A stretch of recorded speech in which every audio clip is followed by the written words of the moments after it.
ہے کہ جو یہ यूटी बना है उसकी हिस्सेदारी में एमपी सीट की दावा करूंगा। तो प्रोटेक्शन के हवाले से जैसे हालात है कि जितने भी आपके ओहदेदार हैं या आपको सिक्योरिटी आपको प्रोवाइड की गई है गवर्नमेंट की तरफ से पूरी तरह? बिल्कुल, मैं शुक्रगुज़ार हूँ जे.एंड.के पुलिस का या सिक्योरिटी फोर्सेस का जिन्होंने मुझे दी है, लेकिन मैंने अभी यहाँ पे वो नहीं स्टैंड की है क्योंकि उसका कुछ रीज़न है। जो मेरा ऑफिस है ये मैं अपने बिहाफ पे रेंट पे हम चलाते हैं पार्टी की तरफ से।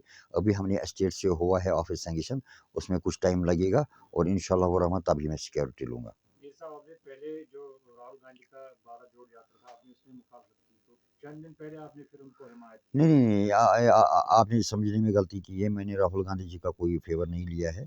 मैंने इतना कहा है कि जो आपने शायद सुना होगा, ये 5 पार्ट है आरएसएस के। पहले कांग्रेस आई थी, ये आरएसएस का ए पार्ट थी। उसके बाद भारतीय जनता पार्टी वो बी पार्ट थी। आज के डेट में भारतीय जनता पार्टी आरएसएस की ए टीम है और कांग्रेस आई जो है बी टीम है।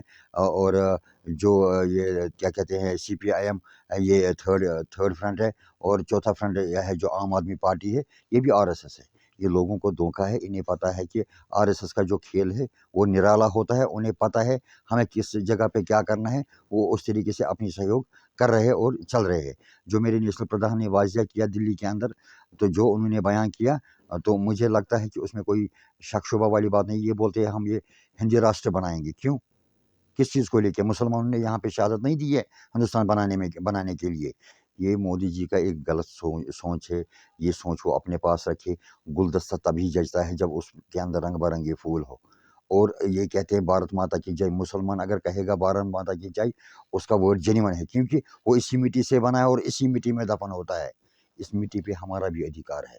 और ये मुस्लिम, ये हिंदू वाला ये एक मुतज़ाना सिस्टम बनाते हैं, ये वोट बैंक के लिए ये बनाते हैं, ये एक गलत बात है। जो ये हिंदुस्तान है, ये भारत है, ये 12 रथों का देश है, ये गुलदस्ता से जचेगा। इसमें हिंदू राष्ट्र की बात जो है ये गलत है। ये राष्ट्र नाम नहीं देना चाहिए, बल्कि ये एक फ्रीडम सिस्टम है, ये एक आज़ाद मुल्क है जिसकी मिसालें दी जाती है वर्ल्ड में। अब किसी लीडर की सोच गलत है। इंशाअल्लाह अगर दलित जनजाति कमीशन जिस तरीके से इस वक्त गरीब अभियान मुफ्त जोड़ों की बात कर रहा है, तो उसमें हम 29 स्टेटों में से 24 स्टेटों तक पहुँचे, जो मैंने दिल्ली में भी बयान दिया। इंशाअल्लाह व रहमा हम यहाँ पे सबसे पहले गरीबी के ऊपर कदम उठाएंगे, गरीबी ख़त्म करने की कोशिश करेंगे। ये साहब जैसे आप आवाम के मसाइल उभारते हैं, जैसे बिजली, सड़क, बाकी चीज़ें आप बोलते हैं, बाकी पार्टियां भी खामोश बैठी हैं, जैसे पीडीपी है, कांग्रेस है, वो आवाम के मसाइल नहीं उभारते। एक्चुअली ये जो करेंगे, ये साहब जैसे आप आवाम के मसाइल उभारते हैं, जैसे बिजली, सड़क, बाकी चीज़ें आप बोलते हैं, बाकी पार्टियां भी खामोश बैठी हैं, जैसे पीडीपी है, कांग्रेस है, वो आवाम के मसाइल नहीं उभारते। एक्चुअली ये जो अभी मैं बताता हूँ आपको कि अभी मैं अपने एक्स चीफ मिनिस्टर की बात करूँगा, फ़ारूक अब्दुल्ला साहब की, जो या शेख मोहम्मद अब्दुल्ला मरहूम, जो वाकई एक कायद अज़म की हैसियत से जिन्होंने काम किया जैन के स्टेट के लिए। उस वक्त ये ड्यूटी नहीं थी, बल्कि वो वज़ीर अज़म का दावा रखता था, वज़ीर अज़म था वो। जब मरहूम शेख मोहम्मद अब्दुल्ला के साथ हिंदुस्तान ने वफ़ाई नहीं की, फ़ारूक अब्दुल्ला के साथ वफ़ा नहीं किया। अब महबूबा मुफ्ती जो पीडीपी बना या मरहूम मुफ्ती मोहम्मद सईद, उसके साथ वफ़ा नहीं हुई। तो मुझे ये इनकी जो सोच लग रही है जे.एंड.के यूटी के लिए, इनकी नीयत साफ़ नहीं है। तो इस कारण हमें ऐसा महसूस हो रहा है कि हमारे साथ सौतेली माँ का व्यवहार किया जा रहा है। आपको लगता है बेहतर है इनको आपकी पार्टी में शामिल होना, जितने भी लीडर हैं? देखिए, मैं इतना दावे के साथ कहता हूँ कि जो हिंदुस्तान के अभी जो वज़ीर आज़म है नरेंद्र मोदी, या स्टेट प्रेसिडेंट ने रविंदर रैना बनाया है यहाँ भारतीय जनता पार्टी का, ये उसकी गलत सोच है। जब तक इन्हें नेशनल कॉन्फ्रेंस का रोल नहीं आएगा बीच में, ये यहाँ पे किसी भी सतह पे कामयाब नहीं हो सकते हैं।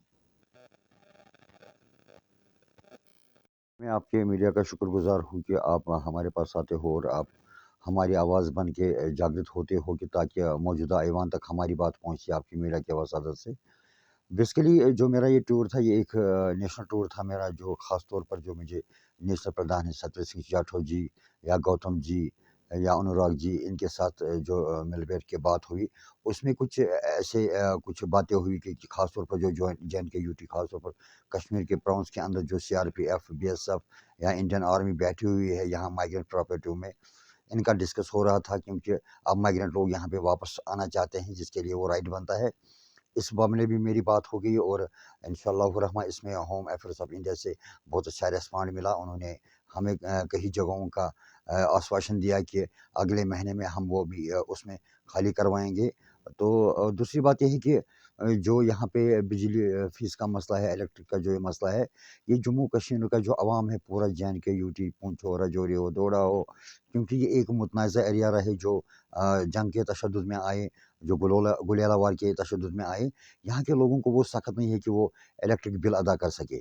और दूसरी बात जो यहाँ पे मैंने वहाँ डिस्कस किया था कि इलेक्ट्रिक जो इन्होंने स्मार्ट मीटर्स का सिस्टम बनाया है, वो भी यहाँ पे एक अनगिनत वाली बात है, क्योंकि हालातों की वजह से इन्हें मैंने कहा कि यहाँ पे पर चूल्हे को 350 रुपये फ़िलहाल आप यहाँ पे एक मौजूदा फ़ीस मुकर्रर करो मंथली, क्योंकि यहाँ पे बिजली खुद आयद होती है, यहाँ से खुद बिजली बनती है जो बाकी स्टेटों में जाती है, उसके उसके उसके बेनिफिट हमें बनते हैं, उसकी सब्सिडी हमें एक राइट बनता है JNK यूटी के लिए, उसमें इन्हें कोई किनारा कशी नहीं है।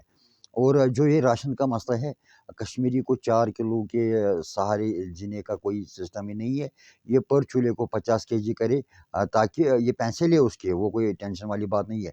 लेकिन कम से कम यहाँ के लेबर लोग जो है या ST से ST के लोग हैं, जो खाना खाने वाले हैं, चावल खाने वाले हैं, उनको इस चीज़ से भी कोई रफ़ाकत नहीं मिल रही है। तो इस बारे में भी मैंने अपने वहाँ पे अम्बेडकर भवन में इसकी वार्तालाप की है। इंशाल्लाह अगले महीने इसका रिज़ल्ट सही आएगा। और मैंने एक बात और उठाई थी कि जो बेघर लोग हैं, जिनके पास ज़मीनी सख़्त नहीं है या ज़मीन है कि बनाने की सख़्त नहीं है, उसमें मैं वेल एप्रिशिएट करता हूँ लेफ्टिनेंट गवर्नर मनोज सिन्हा जी को कि जिन्होंने दूसरे दिन ये अनाउंसमेंट कर दिया कि हम जिन्हें ज़मीन नहीं होंगे उन्हें हम ज़मीन भी देंगे और घर भी देंगे बना के, और जिन्हें ज़मीन होगा, घर बनाने की आवश्यकता नहीं होगी, वो उन्हें वो करके देंगे। मैं इसे मोस्ट वेलकम करता हूँ अपने दलित जनजाति मिशन से कि उन्होंने इस बात को रखा आगे, और अपने दलित जनजाति मिशन से कि उन्होंने इस बात को रखा आगे और उन्हें अनाउंसमेंट किया। वो वीडियो क्लिप मेरे पास मौजूद है। मैं शुक्रगुजार हूँ लेफ्टिनेंट गवर्नर साहब का कि उन्होंने इस पे जल्द से जल्द स्टेप लिया। अब जो यहाँ पे बेरोज़गारी की सतह है, उसके लिए मैंने इन्हें बोला था कि कुछ पैकेज दो, लेकिन मैं शुक्रगुजार हूँ अपने नेशनल प्रधान का, जिन्होंने मुझे कई कंपनियों से राब्ता करवाया, जो कई 100 करोड़ से मैं प्रोजेक्ट लेके आया हूँ।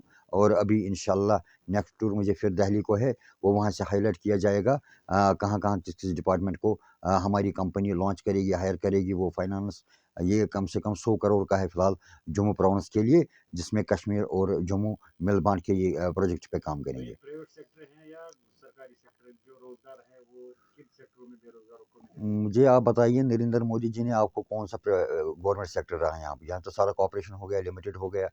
ये आपका सवाल एक बुरा नहीं मानिएगा आप, या साहब ही हो, ये आपका सवाल जो है ये गलत है, क्योंकि यहाँ पे गवर्नमेंट सिस्टम ख़त्म हो गया। ये जो भी है कॉर्पोरेशन के अंडर आता है, लिमिटेड आता है, तो उस हिसाब से ये लिमिटेड है। तो कितने बेरोजगार नौजवानों को रोजगार मिल सकता है? देखिए, फ़िलहाल मैंने ये 100 करोड़ का प्रोजेक्ट यहाँ पे हायर करवाना है। उससे तकरीबन मुझे मेरे ख़्याल से 10 से लेकर 15,000 नौजवान इसमें सेटल हो सकते हैं। तो बाकी सेक्टरों के लिए कुछ पैकेज आपने लाया, जैसे रोड्स हैं या पानी का मसला है या बाकी चीज़ें, उन चीज़ों के लिए आपने वहाँ पे बात उठाई? बिल्कुल, मैंने बात उठाई है, जो उसके सतह पे अभी मेरी वहाँ पे वार्तालाप पूरी नहीं हो पाई। तो इंशाल्लाह नेक्स्ट मीट में इंशाल्लाह और हम अगले कुछ दिनों में मैं जा रहा हूँ वापस। वो आपको बाज़ाब्ता गोलमेज़ कॉन्फ्रेंस होगी वहाँ पर अम्बेडकर भवन में। उसमें वो ताक़ीद किया जाएगा, हम कहाँ वहाँ पर क्या-क्या वर्क कर सकते हैं। और जो यहाँ पे ये डेली वेजर्स है, जो PHE से है, चाहे PDD से है या चाहे SPOs है, उनके लिए मैंने एक डिमांड रखी है कि अगर उन्हें परमिट ना किया जाए, लेकिन उनके लिए एक मखसूस सैलरी की जाए ताकि उनकी घर गृहस्थी चले। तो आपको लगता है कि जैसे आपकी दलित जनजाति दिन ब दिन बढ़ती जाती है जम्मू कश्मीर में, तो आपको लगता है कि आप आने वाले सरकार में हिस्सा बन सकते हो? बिल्कुल, मुझे पूरी उम्मीद है। और जिस तरीके से मेरे कार्यकर्ता या लीडर्स वर्क कर रहे हैं प्रेज़ेंट में, बडगाम की बात करूँगा, बांडीपोरा की बात करूँगा, गांदरबल की बात करूँगा, अनंतनाग डिस्ट्रिक्ट की बात करूँगा, तो उसमें मुझे ऐसा सहयोग लग रहा है कि DGM अपना परचम गाड़ने में कोई कमी नहीं रखेगी, और इंशाल्लाह हिस्सेदारी नसीब। और दूसरी बात ये है कि हमारी रिज़र्वेशन होती है, हमारी पार्लियामेंट सीटों में भी एक रिज़र्वेशन होती है बाबा साहब के नाम पे। तो उसमें हमें आइंदा ये इंशाल्लाह उम्मीद है कि जो ये यूटी बना है, उसकी हिस्सेदारी में MP सीट की दावा करूँगा। तो प्रोटेक्शन के हवाले से जैसे हालात में कि जितने भी आपके ओहदेदार हैं या आप